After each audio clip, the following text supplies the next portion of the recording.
Assalamualaikum warahmatullahi wabarakatuh. Salam sejahtera untuk kita semuanya. Yang saya hormati Ibu Gina Purnama Insani selaku dosen pengampu pada mata kuliah kecerdasan buatan. Pada kesempatan kali ini, saya dari kelompok 3, Irma Nurmalasari, sebagai moderator dan juga pemateri, dan saya di sini tidak sendiri, saya ditemani oleh rekan saya, Salma Della Septiani, Susanti, dan juga yang Rega Abdillah.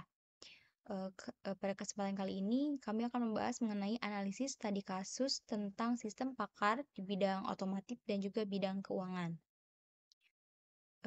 Sistem pakar di bidang otomotif, kami mengambil judul mengenai penerapan metode certainty factor untuk sistem pakar diagnosis kerusakan pada mobil Daihatsu.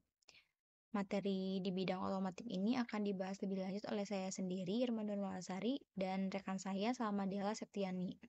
Sedangkan sistem pakar di bidang keuangan, kami mengambil judul mengenai penerapan metode forward chaining sistem pakar analisa transaksi keuangan yang mencurigakan, dan materi ini akan dibahas lebih lanjut oleh rekan saya, Susanti, dan juga yang Rega Abdillah. Langsung saja ke penerapan metode certainty factor untuk sistem pakar diagnosis kerusakan pada mobil Daihatsu. Di sini ada 6 poin yang akan kami bahas.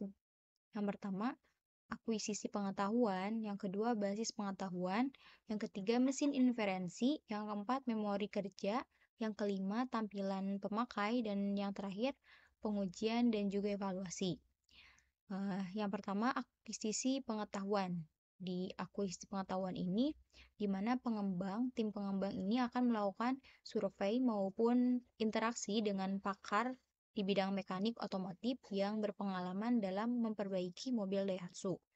Tujuannya apa? Untuk mendapatkan pengetahuan tentang gejala kerusakan apa saja yang mungkin terjadi pada mobil Daihatsu tersebut.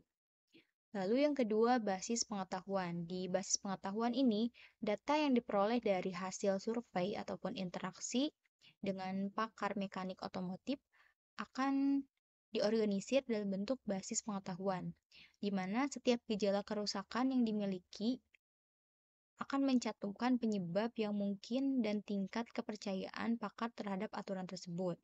Misalnya, jika lampu indikator mesin menyala, maka aturan yang mungkin adalah adanya masalah pada sistem pembakaran dengan tingkat kepercayaan sebesar 0,8. Yang ketiga, ada mesin inferensi.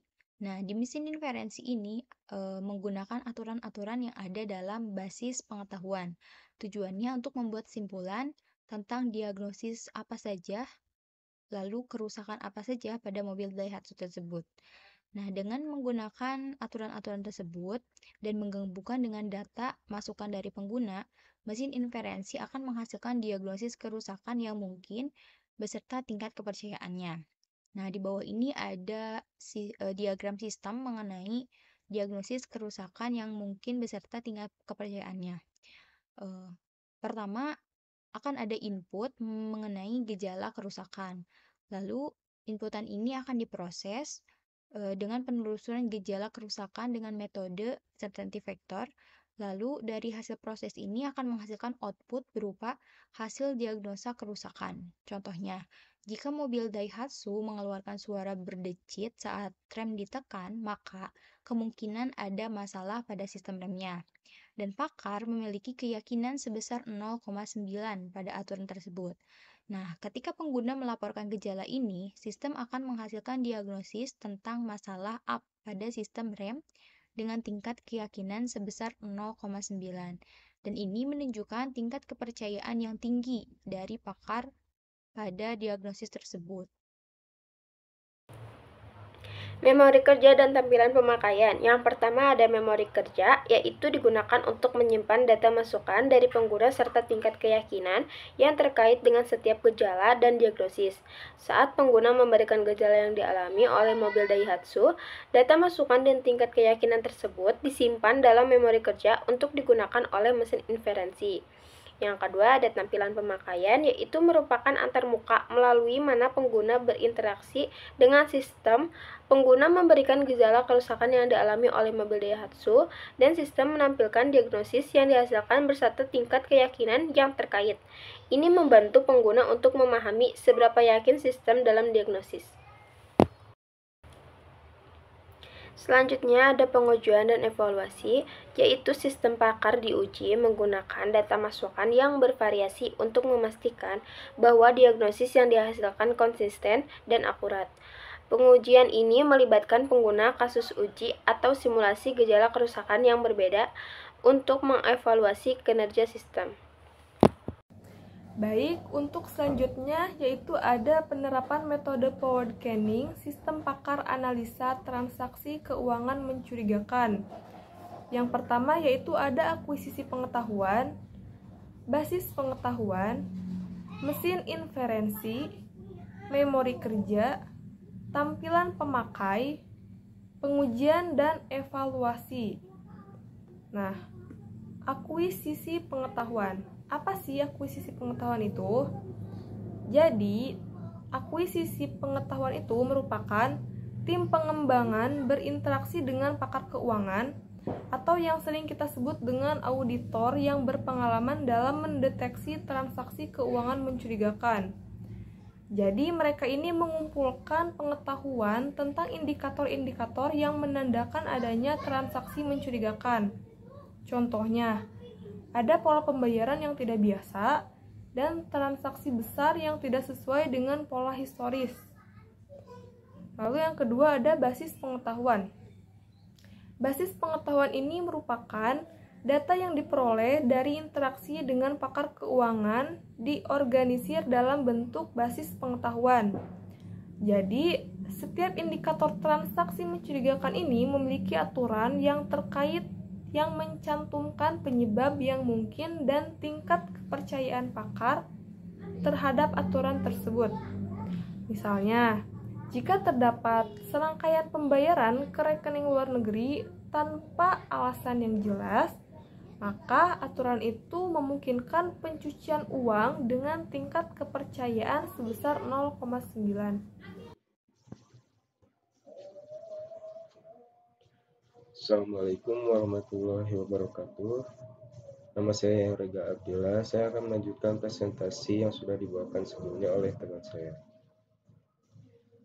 Mesin inferensi. Metode inferensi forward chaining. Proses ini dimulai dari sekumpulan fakta-fakta tentang indikator yang diberikan oleh pengguna sebagai masukan ke dalam sistem.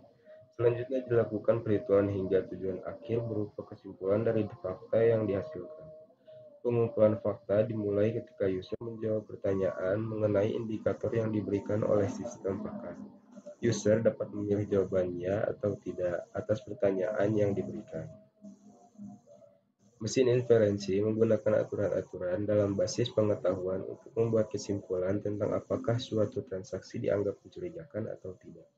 Dengan menggunakan aturan-aturan tersebut dan menggabungkannya dengan data masukan dari pengguna, mesin inferensi menghasilkan diagnosis apakah suatu transaksi mencurigakan atau tidak. Di bawah ini ada gambar dari mulai login hingga selesai. Pertama-tama ada login sistem, kemudian validasi user, kemudian isi data profil nasabah, kemudian jawab pertanyaan, lalu hitung total nilai bobot, kemudian analisa indeks PKM, hasil analisa PKM, dan selesai. Di slide berikutnya ada memori kerja dan tampilan pemakai. Pertama, memori kerja. Memori kerja digunakan untuk penyimpan data masukan dari pengguna serta tingkat keyakinan yang terkait dengan setiap indikator transaksi mencurigakan. Saat pengguna memberikan informasi tentang transaksi, data masukan dan tingkat keyakinan tersebut disimpan dalam memori kerja untuk digunakan oleh mesin inferensi. Kedua, tampilan pemakai. Tampilan pemakai merupakan antarmuka melalui mana pengguna berinteraksi dengan sistem pengguna memberikan informasi tentang transaksi yang ingin dianalisis, dan sistem menampilkan hasil analisis beserta tingkat kepercayaan yang terkait. Ini membantu pengguna untuk memahami seberapa yakin sistem dalam penilaian transaksi yang diberikan. Slide berikutnya ada pengujian dan evaluasi, testing. Sistem Pakar diuji menggunakan data transaksi keuangan yang bervariasi untuk memastikan bahwa analisis yang dihasilkan konsisten dan akurat. Pengujian ini melibatkan penggunaan data transaksi yang beragam untuk mengevaluasi kinerja sistem dalam mendeteksi transaksi mencurigakan. Manfaat selanjutnya yaitu memberikan analisis cepat dan akurat tentang apakah suatu sistem keuangan mencurigakan atau tidak. Hal ini membantu perusahaan atau lembaga keuangan untuk mengidentifikasi potensi risiko dan melakukan tindakan pencegahan dengan lebih cepat dan pada akhirnya dapat mengurangi kerugian keuangan dan reputasi. Kesimpulan tentang otomotif dan keuangan ini mempunyai manfaat dari implementasi sistem Pakar adalah memberikan diagnosis yang cepat dan akurat tentang kerusakan mobil Daihatsu berdasarkan gejala yang dilaporkan oleh pengguna. Hal ini membantu mekanik atau pemilik mobil untuk memperbaiki masalah dengan lebih efisien, mengurangi waktu dan biaya yang diperlukan untuk perbaikan, serta meningkatkan kepuasan pelanggan.